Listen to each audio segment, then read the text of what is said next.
Starting from here, I don't really know how to begin, Mr. Mosini. We were two friends living in a small town. Uh-huh. We had been friends for many years. We used to hang out and all that. And he'd always tell me, I want to take you on a trip to the north. And I'd always say my dream was to go to the north just once. It was my dream. That's how much I wanted to go. And he'd say, I'll definitely take you, and so on. Of course, his family lived in the north, so he went back and forth a lot. And so the opportunity finally came up after a few years, and we went on a trip to the north together. And we went to a place that he introduced to me. It was a beautiful hotel. He said, they say this place is very famous, but these things happen here. Let's pause. He took you to a hotel in the north. Yeah. He said it's very famous and that certain things go on there.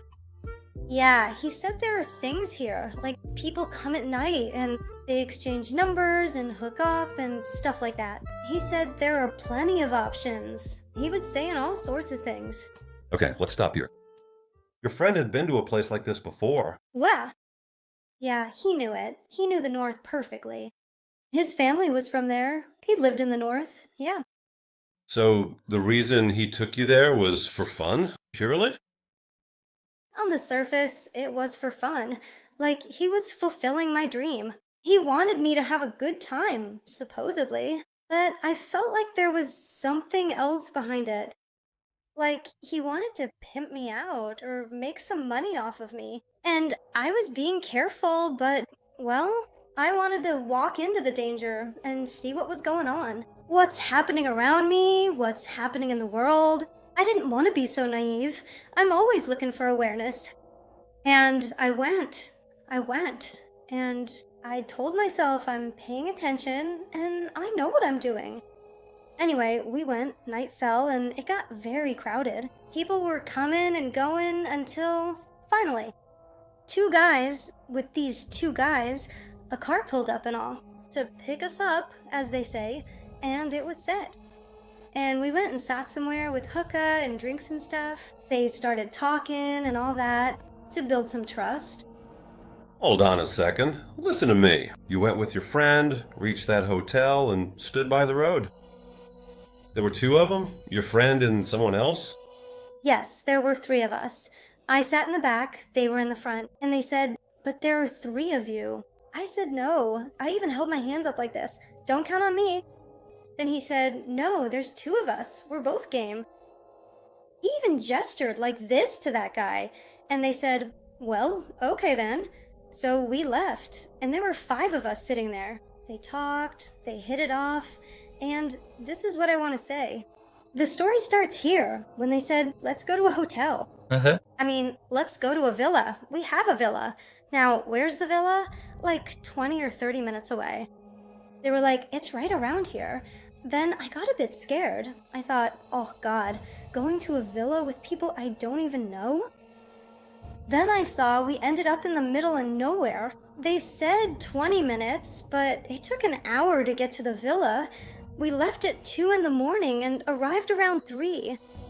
But I was feeling so anxious inside and I didn't let it show.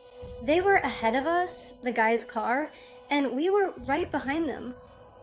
And even they got scared. Even they. Our younger friend said, do you want to go back? Should we go back? And I said, yeah, let's go back. Let's really go back. They said, no, it's nothing. My friend turned and said, no, it's fine. They're good guys. They're safe. Just leave it to me. That's what she said. We got to the villa around 3-something. They saw so much fear and terror in my eyes that one of them turned and said, don't be afraid. No one's going to bother you here. God is my witness. He said exactly that to me, and I calmed down a little bit. One of those two men who were in that car noticed that you were scared and asked you not to be afraid. Yeah, he said, don't be afraid. No one's going to do anything to you here. When we opened the villa door and went in, we looked around. I was looking at them like this, a bit dazed. I was so stressed out. I just kept saying, God, help me. In my heart, I was saying, God, please just watch over me. I know you're looking out for me. Even that guy. But they were good guys. They weren't dangerous, you know? He said that to me, and I calmed down a bit. I sat on the couch, and then they sat at the table again and started drinking and talking and playing music. I sat down too. I went and sat next to them. I was really thirsty, so I was drinking their mixer, drinking sour cherry juice, when they said, "Let's go to the room." Mm-hmm. Who did they say this to? Well, they just gestured among themselves, like, "Let's go, let's go." The two men and two of your friends decided to go into the room. Yeah, because they had hit it off. Then they turned to me and said, "Oh, there was a pool too. I shouldn't forget that part. There was a pool, and they said, 'Come on, let's go to the pool.'" Did they tell you? "Yes, let's go." To the pool, but I was feeling a bit unwell, so I said I couldn't go. They went to the pool and swam. Then that guy told me, "Don't worry, no one's gonna bother you here. Someone brought my bedding and asked, 'Where would you like to sleep?' I said, 'Right here, thanks.' And he laid out my bed. Then my friend turned and said, 'Well, this is great. We're leaving.' Sorry, I'm embarrassed. I don't know if I should say this, but they wanted to go. Then they'd lay out her bedding. She said something like that. So I laid out my bed and went to sleep. They kept telling me, 'Come on, come on.' But I said, 'I can't. Things are messy.' So they left, and until about 5 or 6 in the morning, I just couldn't fall asleep. I was stressed out. I generally can't sleep in strange places when I'm stressed. Anyway, they were together until morning. By 8 a.m., when everything was over, I want to say this. They wouldn't even look each other in the face. You know what I mean? Not at all. I thought, what kind of relationship is this? What kind of connection? Like, just for one night? What was that? Not at all. That initial respect they had, bringing drinks and food and all that, I saw they didn't even offer breakfast or a cup of tea. It was obvious one of those guys just wanted to get out of there as fast as possible. From that villa, it was so clear. They wouldn't even look at each other. Goodbye, goodbye. We left, we came out, and then not a single call or word. We were there for a few days, and even from those two, there was no news, no calls, no messages. Nothing at all. That's it. In this whole situation, thank God nothing happened to you. No, thank God I was fawning. But you realized that your friends, well, this was their business? They were making money this way? Yes, yes. And the thing was, it was the first time I'd seen such things. Like for just one night or whatever. Honestly, God is my witness. It was the first time for me. Then it happened again the second night and again the third night. They even left me at the villa, and the two of them went out. They didn't take me anymore. They'd say, "You're not up for it." You know what I mean? They even started complaining to me. Like, "What's the deal? We came here to have fun. Life is short. Why are you like this?" We like to live this way. And I was paying attention to everything.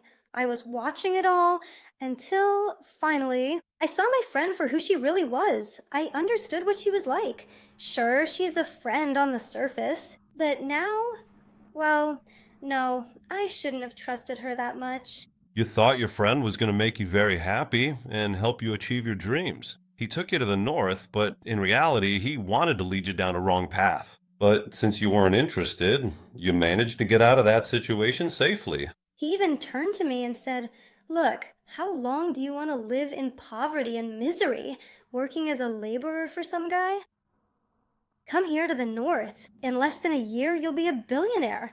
House, car, everything will be fine.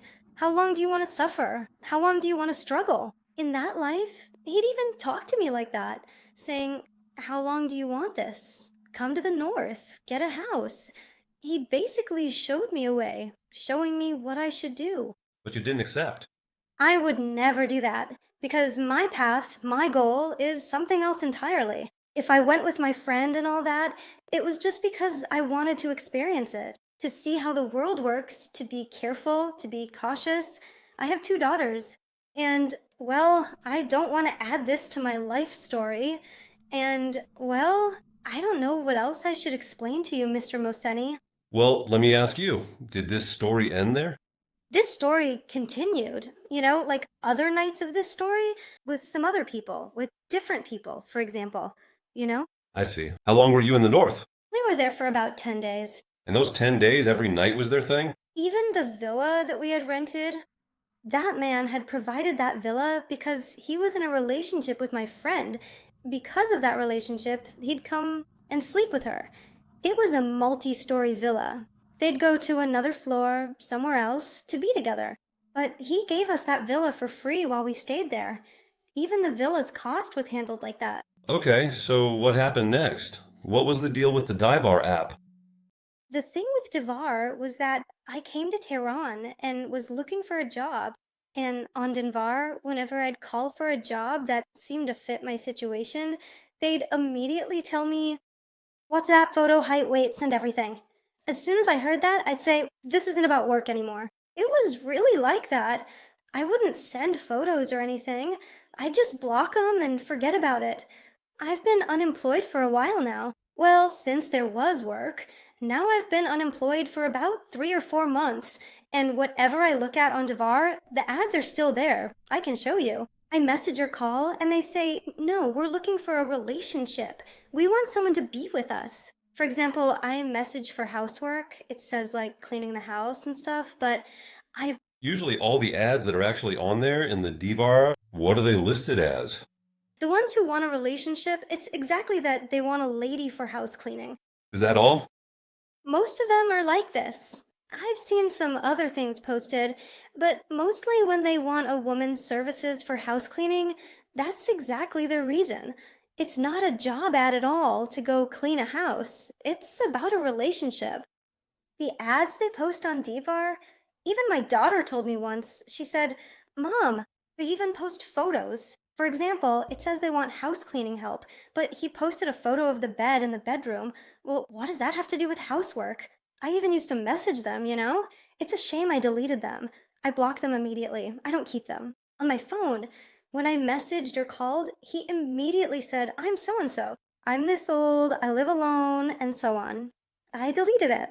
I know, it's become normal for me now. I mean, I've encountered this issue so much that it's just a normal thing for me now. I'm not surprised anymore. Let me tell you, 95% of everything that has happened to you was actually because you were in a bad financial situation and looking for work. Exactly, exactly.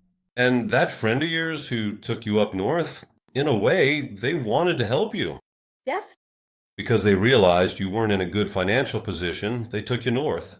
From there, you kept yourself safe again. You didn't give in to those things. You returned to Tehran, and on the Divar website, you looked for work again, only to be faced with this situation. Mr. Mosini, I wanted to prove to people, to my peers, to people like myself, that if a woman is divorced, if a woman has become independent, she has no excuse to go and degrade herself. Look, if you want to live a clean life, I was right in the middle of it. I mean, in a bedroom, I could even hear them. I even heard things. Sounds that shouldn't have been heard. But I said, I have to prove it to myself. So a person can live a clean life. I was in the worst conditions, in the worst place, financially, emotionally, and in terms with the people around me. Whatever you say. I'm a human too. I'm a woman. I have feelings. But I wanted to say, if you want to, you can live a clean life, even if you're in hell. And I'll prove this through my actions, my behavior, and my work. And I'll teach my children. I don't accept any excuses or justifications like, oh, my dad was like this, or my mom was like that, or whatever. I've been through a lot. But if you want to come out clean and pure, you can. Thank you very much. I leave you in God's hands. Bless you, after you. Your viewers, thank you so much for being with me. Guys, I hope you enjoyed this video. Goodbye.